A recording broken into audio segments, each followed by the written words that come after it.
नमस्कार। श्रीमती मोहरी देवी तापड़िया कन्या महाविद्यालय जसवंतगढ़ के इस यूट्यूब चैनल पर मैं प्रवक्ता हनुमान मल शर्मा आप सभी का हार्दिक स्वागत और अभिनंदन करता हूं। प्यारे विद्यार्थियों, बीए प्रथम वर्ष, बीए, बीएससी, बीकॉम प्रथम वर्ष के विद्यार्थियों के लिए आज हम लेकर के आए हैं अनिवार्य हिंदी, कंपलसरी हिंदी का ये जो टॉपिक है आपका व्याकरण खंड से संबंधित है, वाक्य शुद्धि। प्यारे विद्यार्थियों, इससे विगत वीडियो में हमने शब्द शुद्धि की चर्चा कर ली है। शब्दों को अधिक से अधिक शुद्ध लिखना आपको आना चाहिए, ठीक है। अगर अभ्यास नहीं है तो उसका अभ्यास करिए। शब्द शुद्धि से ही वाक्य शुद्धि में भी फायदा होता है, लाभ होता है, क्योंकि कई जो शब्द है, कई जो वाक्य प्यारे विद्यार्थियों आते हैं उसमें शब्दों की त्रुटि आती है और शब्दों की त्रुटि से ही वाक्य जो है शुद्ध हो जाता है। और उस समय आपको परीक्षा में प्यारे विद्यार्थियों, अगर आपके पास शब्द शक्ति आपकी मजबूत है, कहने का तात्पर्य है कि शब्द शुद्धि अगर आपकी ठीक है तो फिर आप आराम से वाक्य शुद्धि भी कर सकते हैं, ठीक है। तो ये प्यारे विद्यार्थियों 5 अंकों का ये भी आएगा, आपके शब्द शुद्धि भी 5 अंक का है और ये भी वाक्य शुद्धि भी 5 अंक का है। परीक्षा में आपके या तो 10 दिए हुए आएंगे या फिर 5 जो है दिए हुए आएंगे, क्या अशुद्ध वाक्य दिए हुए आएंगे। जैसे शब्द शुद्धि में अशुद्ध शब्द दिए हुए आएंगे, आपको शुद्ध ही लिखना है। ऐसे ही परीक्षा में प्यारे विद्यार्थियों यानी कंपलसरी हिंदी का जो पेपर होगा उसमें आपके व्याकरण खंड के अंतर्गत जो है 5 अशुद्ध वाक्य दिए हुए आएंगे, आपको उनको शुद्ध लिखना है।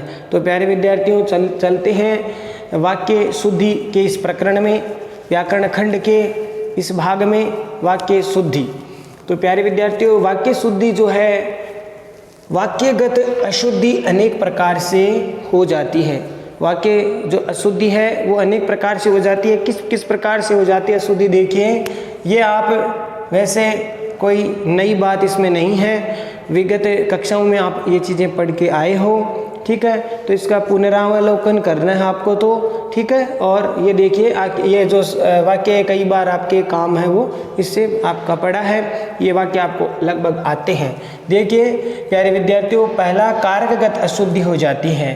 कारकगत का अशुद्धि का मतलब कारक का जो गलत प्रयोग कर लिया जाता है। कारककर्ता ने कर्म को करण से संप्रदान के लिए अपादान से अलग होने के अर्थ में संबोधन है। अरे जो ये आपके कारक जो होते हैं प्यारे विद्यार्थियों 8 प्रकार के, तो उसमें जो है कारक के जो चिन्हों का जो प्रयोग है वो गलत हम कर लेते हैं। कर्ता के साथ में ने का प्रयोग करना होता है, वहाँ अगर को कर लिया तो अशुद्ध हो गया।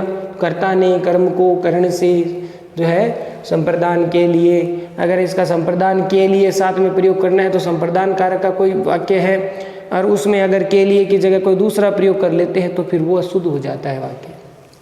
तो कारक संबंधी अशुद्धियाँ हो जाती है।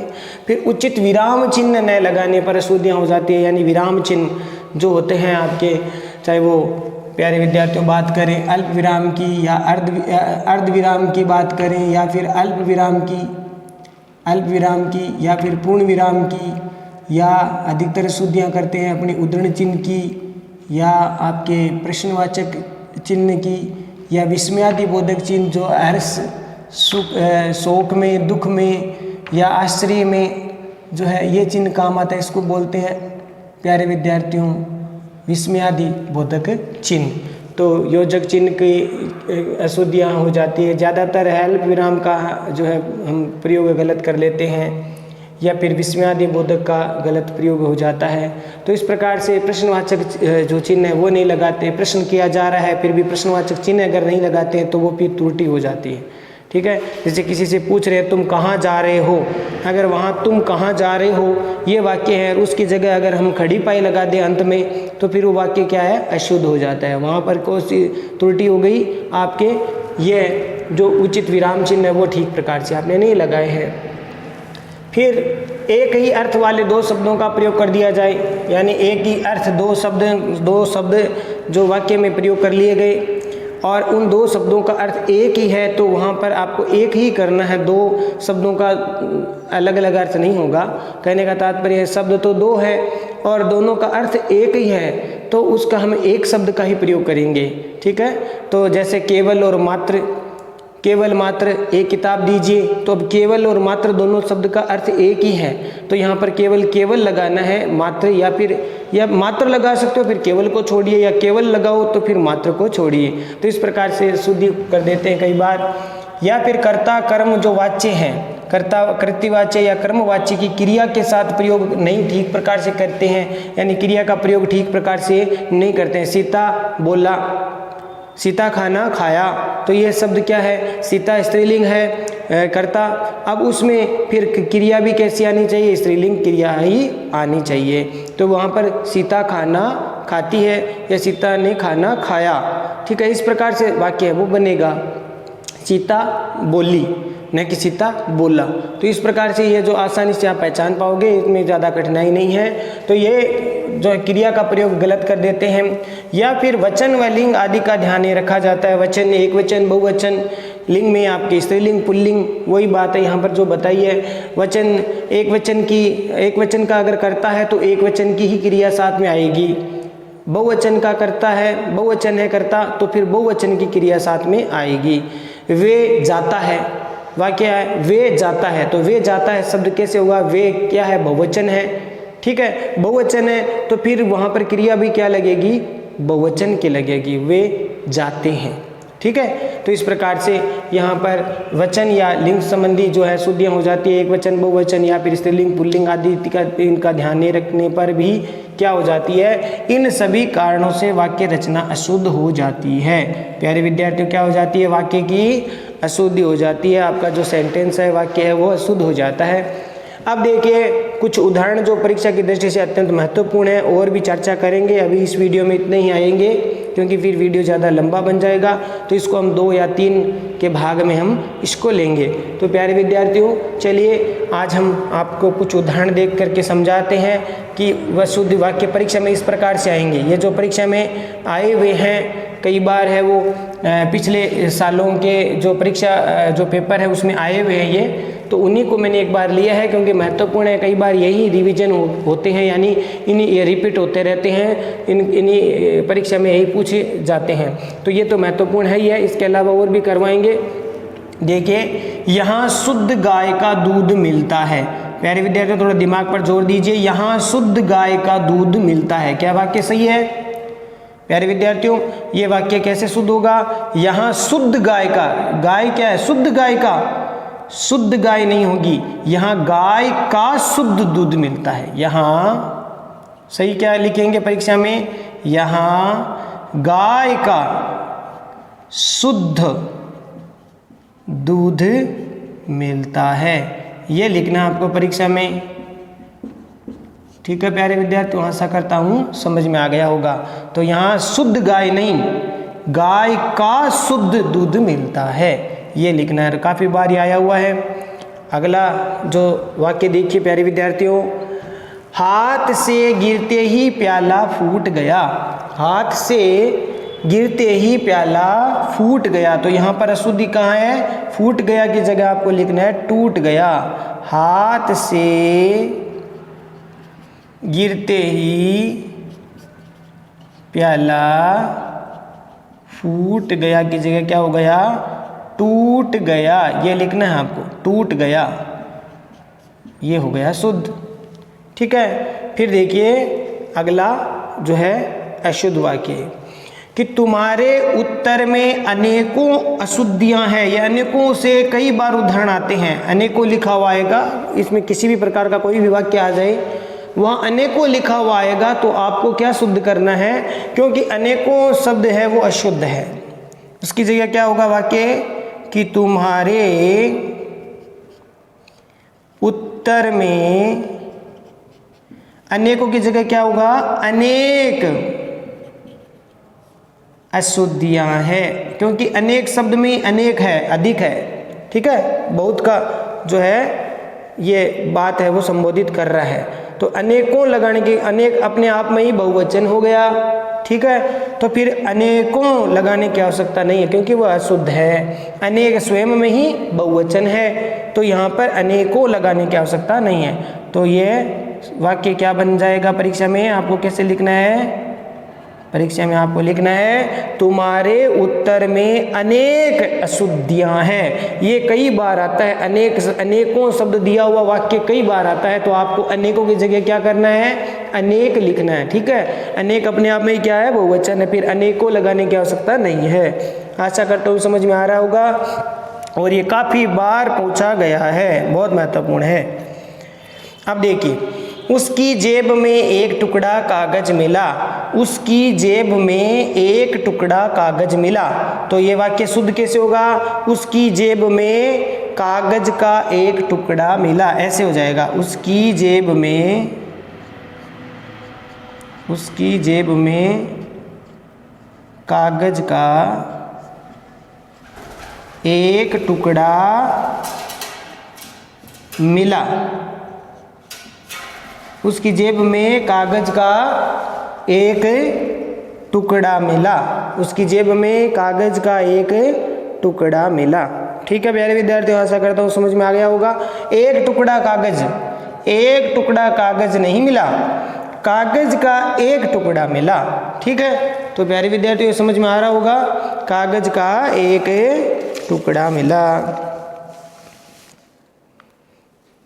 अगला देखिए, वह अपनी कक्षा में बहुत विद्वान बनकर व्यवहार करती है, क्रिया देखिए करती है, तो यहाँ पर ये वह शब्द क्या है, अब आपको वह पहचानना है। वह से पुल्लिंग है कि स्त्रीलिंग है, कर्ता क्या है, पुल्लिंग है कि स्त्रीलिंग है, वह पुल्लिंग भी हो सकता है, स्त्रीलिंग भी हो सकता है। कैसे पहचानेंगे, इस क्रिया को देख करके, क्रिया कह रही है करती है, तो इसका मतलब वह क्या है, स्त्रीलिंग है। तो अब देखिए यहाँ पर, वह अपनी कक्षा में बहुत विद्वान शब्द पुल्लिंग है या पुल्लिंग शब्द के साथ में काम आता है। तो यहाँ महिला अगर है बुद्धिमान, बहुत ज्ञानी, तो उसके लिए क्या शब्द काम में लेते हैं, विदुषी। ये पुरुष के लिए आता है, पुरुष अगर बुद्धिमान है, ज्ञानी है, तो वह विद्वान होता है, और स्त्री अगर बुद्धिमान है तो वह विदुषी होती है, ध्यान रखना। तो अब इस वाक्य को कैसे बनाएंगे, वह वाक्य पहचान लिया, वह शब्द पुल्लिंग नहीं है, वह शब्द स्त्रीलिंग है। कैसे पता चला, इस क्रिया के द्वारा। यहाँ लिखा है करती है, तो वह अपनी कक्षा में बहुत विद्वान बनकर व्यवहार करती है, तो वहाँ पर ये वह स्त्रीलिंग हो गया। वह अपनी कक्षा में बहुत विदुषी, विद्वान की जगह क्या आ जाएगा, विदुषी बनकर व्यवहार करती है। ठीक है, थोड़ी जगह कम है, तो मैं यहाँ लिख रहा हूँ व्यवहार करती है। तो प्यारे विद्यार्थियों, आशा करता हूँ समझ में आ गया होगा। विद्वान स्त्री, कभी विद्वान स्त्री के लिए विद्वान शब्द का प्रयोग नहीं आएगा, स्त्री के लिए विदुषी शब्द का प्रयोग आएगा, ध्यान रखना। ठीक है, ये भी काफ़ी बार आता है, बहुत महत्वपूर्ण है ये भी। और देखिए, ये सब महत्वपूर्ण ही है, ये परीक्षा के पीछे भी जो पेपर है उसमें आए हुए हैं, ये पहले ले लेते हैं, उसके बाद और भी आपको उदाहरण करवाएंगे। ठीक है, तो वहाँ क्या क्या बात हुई, अगला वाक्य है, वहाँ क्या क्या बात हुई। तो बताओ क्या क्या बात हुई। बात एक होती है या बहुत सारी होती है, बात एक वचन में आएगी, बहुवचन में आएगी, तो वहाँ क्या क्या बातें हुई होगा, शब्द क्या सही क्या होगा, वहाँ क्या क्या बातें हुई। तो बातें में यहाँ पर ये बिंदी लगा देंगे, बातें बहुवचन होगा, बातें हुई। और प्रश्नवाचक चिन्ह कैसा आएगा, क्योंकि क्या क्या शब्द आ गया तो प्रश्नवाचक चिन्ह, ये चिन्ह लगाना, यहाँ खड़ी पाई लगा दोगे तो अशुद्ध वाक्य, अशुद्ध कुछ नहीं मिलेगा आपको, कोई अंक नहीं मिलेंगे। वहाँ क्या क्या बातें हुई होगा। ठीक है, समझ में आ गया होगा प्यारे विद्यार्थियों, वहाँ क्या क्या बातें हुई। अगला वाक्य देखते हैं इधर, ये भी काफ़ी बार पूछा जाता है, किसी भी रूप में पूछ लो। यहाँ देखिए, भक्त ने मंदिर में भगवान का दर्शन किया। पहचानो वाक्य प्यारे विद्यार्थियों, कि भक्त ने मंदिर में भगवान का दर्शन किया। सही है, वाक्य सही है क्या। इस वाक्य को शुद्ध कैसे लिखेंगे, भक्त ने मंदिर में भगवान के भगवान का की जगह क्या आ जाएगा, के, भगवान के, भगवान का नहीं होगा, भगवान के दर्शन किया नहीं, किए, भगवान का, भगवान के दर्शन किए, ये आ जाएगा। ठीक है, किया की जगह क्या आ जाएगा, किए। समझ में आ रहा है? भक्त ने मंदिर में भगवान के दर्शन किए। समझ में आ गया? तो ये काफ़ी बार प्यारे विद्यार्थियों परीक्षा में पूछा जाता है, ये कई बार आया हुआ है। और ये आपको इतना ही ध्यान रखना है, किसी भी रूप में और भी रूप में गुरु जी के दर्शन किए, गुरु जी का दर्शन किया, ऐसा वाक्य आ सकता है। तो केवल आपको दर्शन शब्द के साथ में यहाँ पर के लिखना है, भगवान के या गुरु जी के, देवता के, ऐसे आपको लिखना है। देवता के दर्शन किए, गुरु जी के दर्शन किए, ऐसे लिखना है। ठीक है, ये काफ़ी बार आया हुआ है। तो यहाँ पर का की जगह के आ जाएगा, किया की जगह किए आ जाएगा। ठीक है, आपको समझ में आ गया होगा। तो ये इस प्रकार से परीक्षा में आपको शुद्ध लिखना है। फिर देखिए अशुद्ध वाक्य है, जगत में मानव सबसे सुंदरतम है। जगत में मानव सबसे सुंदरतम है। अब दो प्रत्यय एक साथ आ रहे हैं, सबसे भी फिर सुंदरतम भी, तो यहाँ पर दोनों की जगह एक ही आएगा। या तो इस वाक्य को ऐसे लिख सकते हैं, जगत में मानव सबसे सुंदर है, फिर तम हटा दो, सुंदर है। ठीक है, या फिर इस वाक्य को हम ऐसे भी लिख सकते हैं, ये भी शुद्ध है। या फिर इसको ऐसे भी लिख सकते हैं, जगत में मानव सुंदरतम है, फिर सबसे हटा दो, दोनों में से एक ही आएगा, दो नहीं आएंगे। दो, सबसे और सुंदरतम दोनों का बात एक ही भाव है। सुंदरतम का मतलब सबसे सुंदर, फिर सबसे सुंदरतम, तो यहाँ पर अशुद्धि हो गई। तो इस वाक्य को दो तरीके से आप परीक्षा में लिख सकते हैं। इसको इस तरह से लिख सकते हैं, जगत में मानव सबसे सुंदर है, तम हटा दो, फिर सबसे सुंदर, तम हटा करके है लिख दो, सबसे सुंदर है। या फिर इसको हम ऐसे लिख सकते हैं, जगत में मानव सुंदरतम है, फिर सबसे शब्द है वो हटा दीजिए। तो दो यहाँ पर नहीं आएंगे। अब देखिए प्यारे विद्यार्थियों, ये भी काफ़ी बार आया हुआ है, बहुत अच्छा यह है, परीक्षा में आने योग्य है। फिर वे नवरात्रों में, अभी पीछे नवरात्रा गए हैं अपने, तो वे नवरात्रों में उपवास करते हैं। तो वे नवरात्रों में नहीं होगा, वे नवरात्रा में, वे नवरात्रा में, नवरात्रों की जगह क्या आएगा, नवरात्रा, नवरात्रियों का समाहार है। तो फिर बहुवचन लगाने की आवश्यकता नहीं है, यह अपने आप में बहुवचन हो गया। नवरात्रा में उपवास करते हैं, यानी व्रत करते हैं। तो इस प्रकार से ये नवरात्रों की जगह यहाँ पर नवरात्रा लिखना है, यह अशुद्ध है यहाँ पर, तो इसको शुद्ध करके ऐसे लिखेंगे। फिर अगला वाक्य देखिए कि इस समस्या को सुलझाना असंभव सा ही नहीं, बेहद मुश्किल है। इस समस्या को सुलझाना असंभव सा ही नहीं, बेहद मुश्किल है। तो यहाँ पर वाक्य में अशुद्धि कहाँ हो गई, यहाँ ये सा शब्द हटा देना है आपको। इस समस्या को सुलझाना असंभव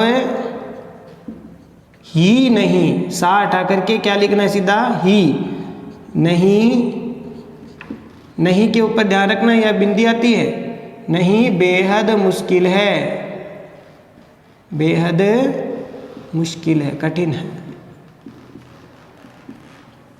देखिए ये भी अच्छा है, समझ में आ गया होगा। असंभव सा की जगह असंभव, असंभव फिर सा लगाने की आवश्यकता नहीं है, असंभव ही नहीं।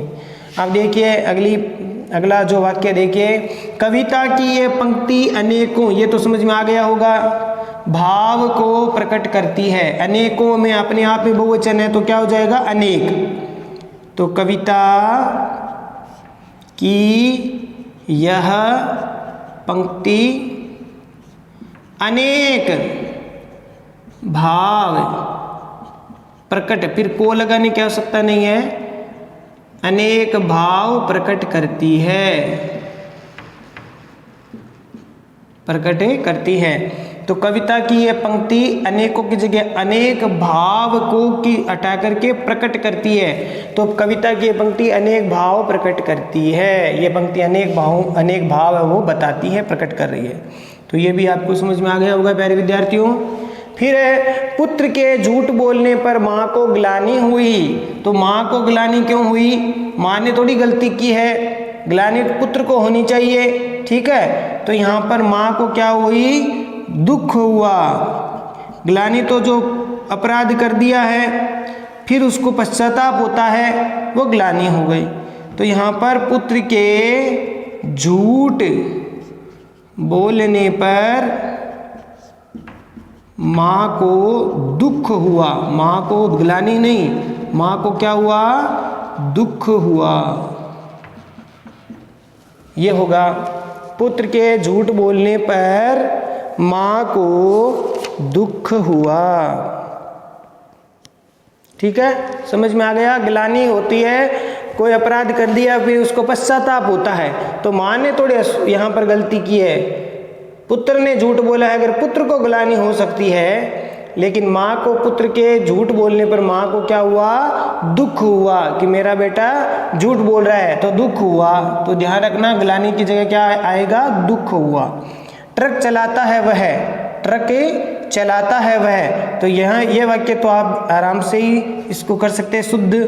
क्या आएगा? करता वह ट्रक चलाता है, वह ट्रक चलाता है। ये वाक्य काफ़ी बार आया हुआ है और सरल भी है, कठिन भी नहीं है। ट्रक चलाता है वह की जगह वह ट्रक चलाता है।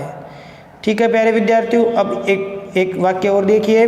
परीक्षा प्रणाली में सुधार उपेक्षित है। सुधार उपेक्षित है, तो यहाँ क्या अशुद्धि है? यहाँ पर उपेक्षित की जगह क्या हो गया?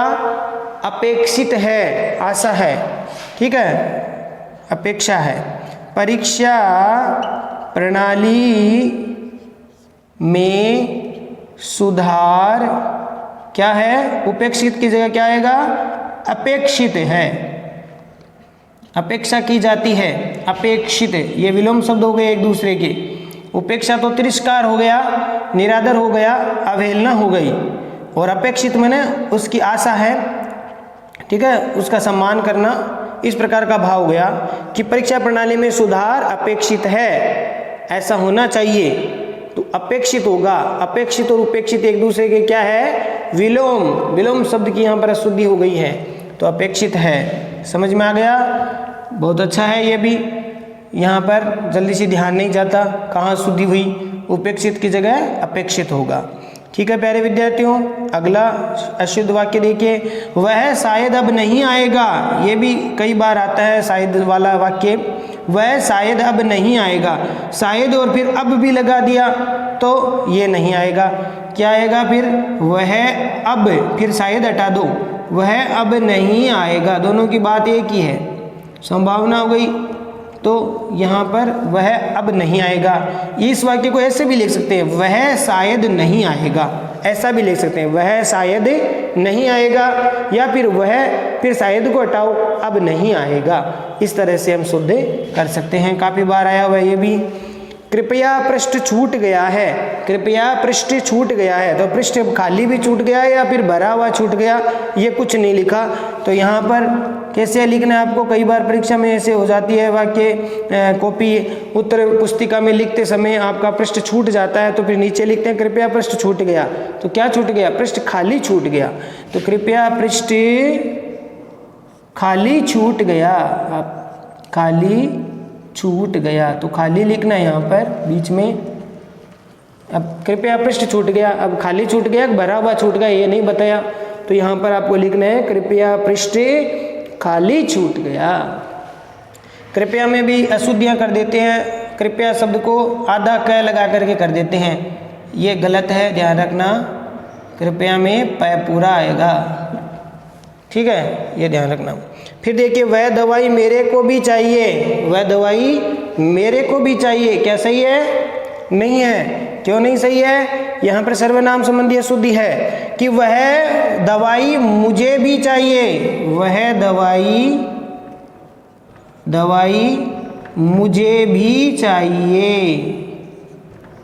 यहाँ अगर नहीं दिखता तो मैं यहाँ लिख देता हूँ, वह ये वाला यहाँ लिख रहा हूँ, वह दवाई मुझे भी चाहिए। ठीक है, मेरे को की जगह सर्वनाम होगा मुझे भी चाहिए, वह दवाई मुझे भी चाहिए।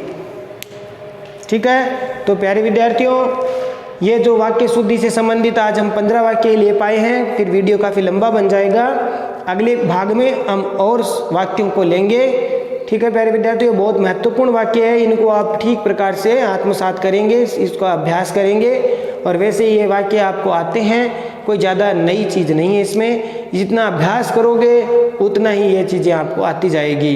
तो ये भी बहुत महत्वपूर्ण है, व्याकरण में अशुद्धियाँ नहीं होनी चाहिए, लेखन में इस बात का खास ध्यान रखना हमें चाहिए, चाहे वो शब्द शुद्धि हो, वाक्य शुद्धि हो। इस प्रकार की अशुद्धियाँ अगर कर देते हैं तो फिर हमारा लेखन कार्य वो प्रभावशाली नहीं माना जाता। इसीलिए ये जरूरी है वाक्य शुद्धि और शब्द शुद्धि। तो प्यारे विद्यार्थियों, आज के लिए जो है मैं आपसे अपेक्षा करता हूँ कि आप ये जो अध्ययन बिंदु है वाक्य शुद्धि वाला, वो आप ठीक प्रकार से समझ गए होंगे। और आगे के वीडियो में हम इसके आगे के भाग को लेकर फिर हाजिर होंगे। ठीक है,